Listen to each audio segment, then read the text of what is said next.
Hello and welcome to Campus Health right here on ATU TV. I go by the name Bright Boache, and this very month is a month of breast cancer awareness. That is the month of October. And today we're going to delve into breast cancer. What is breast cancer, symptoms, and what causes breast cancer? But did you know that there are about 1.7 million new cases and 522,000 deaths from breast cancer each and every year, according to GlobalCan 2012. And breast cancer is the most common cancer in women worldwide. So today I have here with me Maristella Sekle. She is a certified midwife. Hello, Maristella. Hello. You're welcome to the show. Thank you. You are looking so beautiful. Oh, thank you. I mean, I'm in my pink. It's October, you know. Yeah. Wow. So today we're going to delve more into breast cancer, since we are in the month of October. Yes. And talking about breast cancer, someone's going to ask, what is breast cancer? Okay. So when we talk about breast cancer, it's basically the abnormal growth of cells in the breast. Okay. So as we've learned in primary, every organ is made up of cells, or cell is the basic unit of life. Okay. So there are breast cells in the breast. So when they're beginning to grow abnormally, that is what we refer to as breast cancer. So what causes them to grow abnormally? All right, so the actual cause of breast cancer is unknown, but it's said to be related to mutation of a gene known as BRCA1 and BRCA2. I wouldn't want to bore you with that, but there are other predisposing factors, or there are other risk factors that can predispose a person to having breast cancer. And one of them is sex or gender. Okay. So the mere fact that you're a woman, it predisposes you to having breast cancer. Okay. Yes. So you made mention of sex. Yes. And you said women. So do men also get cancer, breast cancer? Yes, it's rarely, but it's common in women. Okay. All right. So let's look at some of the signs. Like if someone gets breast cancer, what are the things that will show, the signs that will show? And someone is going to say, oh, I've seen this sign from this person, and because of that, this person is having breast cancer. What are some of the signs? Okay, so you wouldn't say the person is having breast cancer. Okay. But there are certain things you need to look out for in your breast that can prompt you to go for further checkup. So, for example, when you realize that the skin around your breast is looking like that of orange peel, or what we call peau d'orange. Peau d'orange. Yeah, peau d'orange, like orange Sounds peel. Like orange. Yes, orange peel. So when you realize that there are dimples on the skin on your breast, it prompts you to go for further investigation. Okay. And also when you realize that your nipple has gone inside, or what we call nipple retraction, or when you feel some abnormal pain in the breast, which you don't really understand, you need to go for further evaluation. Okay. Or you feel an abnormal lump in the breast, you need to go for further evaluation. So those are some of the things to look out for. Or any discharge from the breast that is not related to breastfeeding. Okay, all right. So you made mention of normal lump and abnormal lump. Yes. Now, what is the difference between them? Okay, so every woman has a lump, or every breast has a lump in it. Okay, but then the normal breast lump feels soft and it feels squishy. So when you press it, it feels like that of grape. It's squishy and it moves. So you can feel it when you press it. Yes. You mean every human being is having it? Yeah. Once you have breast, there is a little lump inside, but then it's soft and it moves. The abnormal breast lump feels hard and it doesn't move. So it's just fixed at a point. Okay. That is how the abnormal breast lump feels like. So the lump, where is it located? Is it closer to the I don't know how to put it, but where is it located? It's inside the breast. So when you do your self-breast examination, you'll feel the lump. If you've ever touched a breast before, you realize that there's lump inside. I mean, every girl that touches it, you realize that there's a lump inside, but then it's soft and it moves When you touch it, it moves. So, but the abnormal one doesn't move and it's fixed at a point. So when it becomes hard, that means it's abnormal. Yes, if you are examining yourself and you realize that you just feel a lump at a particular place which doesn't move, then you need to go for further evaluation at the hospital. Now let's look at men. You see some men, some kids who are growing to become adult. Sometimes you see them, like when they get to that stage, they feel something in their breast, and it sounds like what you're talking about. It stays at one place, doesn't move, and it's very hard. Okay. So that one, can you classify that as an abnormal lump? So I wouldn't say it's an abnormal lump because I've not examined it myself. Okay. But if you feel something like that, you need to go to the hospital for a professional to examine it, him or herself, and then do further evaluation. That is the only way you can say that. Because sometimes you may have a lump in your breast, but it's not cancer. It's not cancerous. We have what we call the benign tumors and then the cancerous tumors. So the benign tumors are not dangerous. Okay. But the cancerous ones are dangerous. So if you feel something like that, it needs to be re-evaluated, and then there are tests that needs to be done before you can conclude that this person has cancer. Yes. So for me, I just want to understand whether guys, when guys get that that thing in their breast, I just want to know whether it's abnormal or normal. Yeah, because I learned that when they get that round thing in their breast, that means that that's the initial stage of them producing spermatozoa.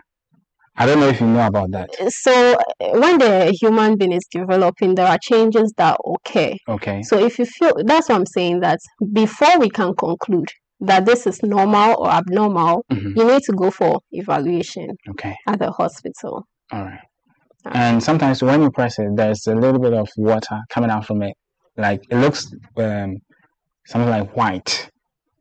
And do you have any knowledge about that? No, I can't really tell what that is. Okay. All right. Yeah. All right. Now let's look at the prevention. How do we prevent breast cancer in both women and men? Okay. So like I mentioned, breast cancer, the actual cause of breast cancer is unknown, but there are predisposing factors. So the only way you can reduce the risk is by the only way you can prevent it is by reducing the risk factors. And I mentioned sex or the gender as one of them. I mean, you can't do anything about the fact that you're a woman. You can't change that. And then you can't change the fact that your family, there's someone inside that has ever been diagnosed with breast cancer. But what can be done is that you can go for what we call gene testing. So if my mother has been diagnosed with breast cancer, I can go for gene testing, and then they will check if I also have the gene for breast cancer. Okay, so once I have that, they can put in preventive measures to reduce my risk. Then the other thing that can predispose you to breast cancer is smoking and then drinking alcohol. So smoking, both men and women? Yes, I mean, if you smoke. So the cause of breast cancer in men is smoking? No, women smoke. So just smoking. But I just want to know about men. What is the cause? That's what I'm saying, that there is no one single cause, or the actual cause of breast cancer is unknown, but there are a group of risk factors that can come together to put someone at risk of having breast cancer. So if you are able to eliminate those risk factors, then it means you are reducing your risk. Okay. So one other risk factor is what we call nulliparity. So someone who has never given birth is at risk of having breast cancer. Yes. Wow. And this is because once you have not given birth, you have continuous exposure to the hormone estrogen. Every woman has estrogen. That is what makes us women. Okay. So breast cancer is known to be associated with high levels of estrogen or continuous exposure to estrogen. Okay. But then when you get pregnant, that 9 months, there's a break. Okay, so the levels of estrogen comes down. Okay. But if you've never been pregnant, it means that you've had continuous exposure to estrogen. And that can cause breast cancer. I wouldn't say cause, that can predispose you.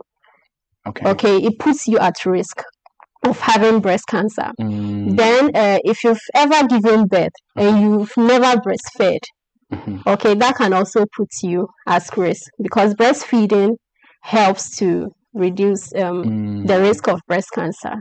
Okay. And how?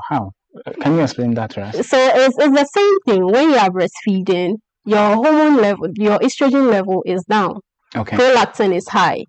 So that risk is reduced. I hear a lot of people say, I don't want to breastfeed because when I breastfeed, my breast will fall. The truth is, whether you breastfeed or not, as you age, the breast will fall. So it's better you breastfeed and then get the benefit of reducing your risk of having breast cancer. Okay. Now, talking about those people who enlarging their breast, can that also cause breast cancer?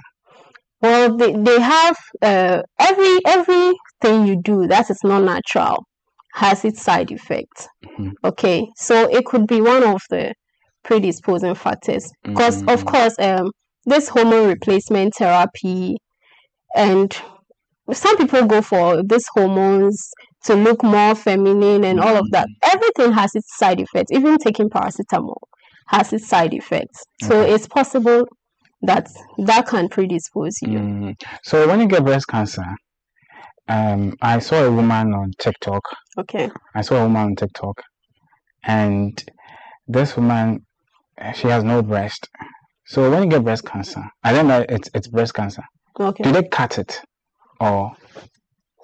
Okay, so it depends on the stage that the breast cancer is detected. That is why we say that early detection saves life. Okay, that's why we are saying early detection saves lives. So it depends on the stage that they detect. If it's advanced, they may need to cut it. Okay. Yeah. All right. So we're going to go for a quick breather, and when we bounce back, we'll delve more into today's discussion. Do stay tuned.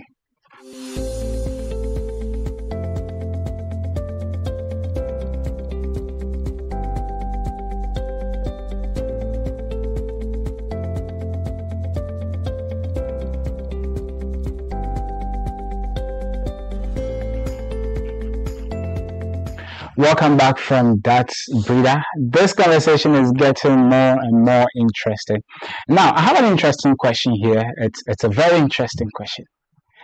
When a man sucks the breast, can it cause breast cancer? Can it cause? Yes. No, it can't cause breast cancer. Or can it reduce breast cancer? I'm saying, can it cause? No, it can't cause breast cancer. It can rather reduce. So it can actually help prevent breast cancer. Oh, okay. So it's good for men to suck the breast. Okay, so there's no the reason people are advocating for men to suck breast or whatever is just because when you're sucking breast or when you're touching the breast, you can actually feel if there are any changes in the breast. So maybe the previous day you touch your partner's breast and it feels soft and squishy and everything looks normal, but after a few days you touch it and you realize there is this fixed lump that is not moving. It can prompt you to say, oh honey, today I think there's something, I think your breast feels different. So let's go to the hospital for checkup. But scientifically, sucking the breast by a man doesn't prevent breast cancer. Okay, it just helps for you to detect the changes, unlike a baby sucking the breast. Like I said, when a baby is sucking the breast, the hormones that are at work are different. But when a man is sucking the breast, it's a different hormone that is released. Okay. What kind of hormone is that? So I mean, it's pheromones and oxytocin or love hormones that are released when you are making love. Okay, so when kids suck breast, it helps them to grow well. Yes. But when men suck breast, it helps them to generate love hormones. Is that what you're saying? What I'm trying to say is that with regards to prevention of breast cancer in women, okay, when a baby sucks the breast, it helps the woman's estrogen level to calm down because prolactin, the hormone responsible for milk production, is high at that point. So it breaks the continuous exposure to estrogen. Okay. So that is what helps the woman to reduce breast cancer. But when a man is sucking the breast, that prolactin is not at work. It's a different hormone. It's a love hormone that's at work. And the love hormone doesn't have any business with breast cancer. But what helps is that the man is able to feel the changes that are occurring in the breast and prompt the woman to go for further medical checkup. Okay. So that if there's anything, it's arrested early. Yes. So that's why people advocate for men to touch the breast, suck the breast, or It's good. It's good for men. Now, according to Master, it's good for men to also, suck breast. Yes, it's very good. I'm saying that it's good, but it only helps them to detect the changes. It doesn't have any hormonal or scientific base. Yes. But they suck it to release this kind of love hormones. Yes. So their focus will be on that. It won't be on whatever is in the breast. And so that's why we are bringing it to your notice as men that the reason we are advocating for you to touch the breast is not just for you to enjoy yourselves. It's to help your wives or your partners to detect any abnormal changes in the breast to help prevent breast cancer. Yeah.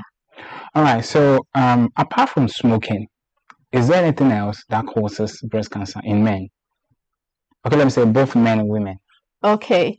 So race is also one of the predisposing factors. When I talk about race, like white, black, and breast cancer is said to be very common among the black race. Yes. So that's an additional thing. Okay.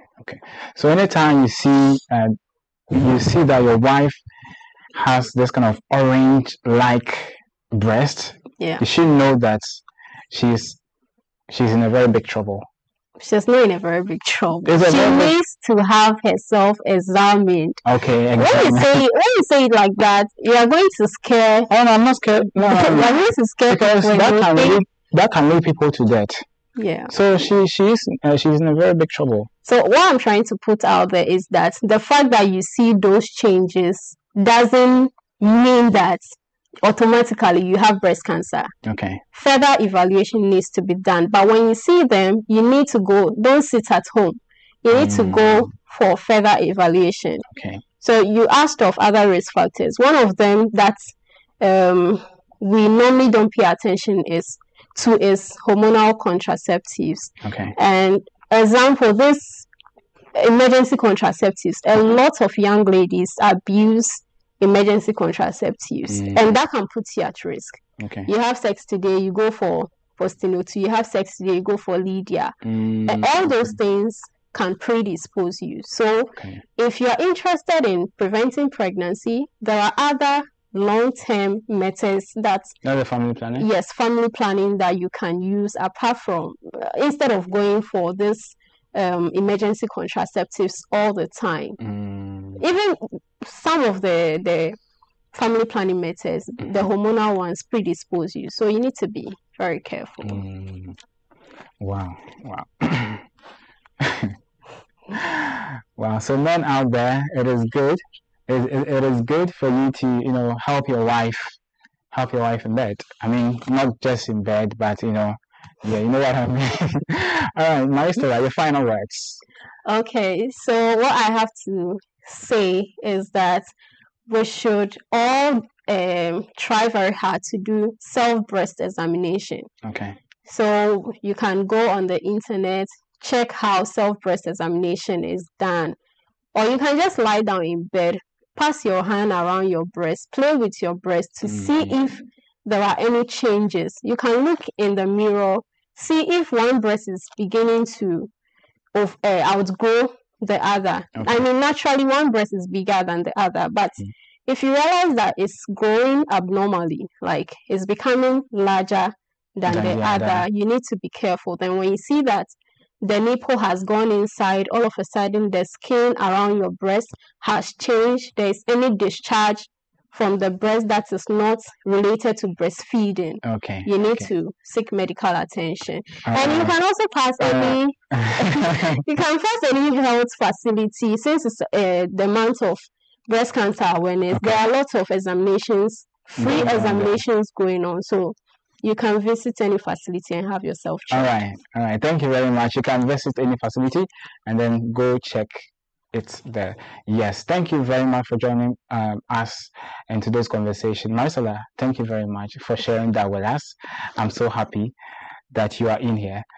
My name is Bright Boache. See you same time next week. Bye-bye.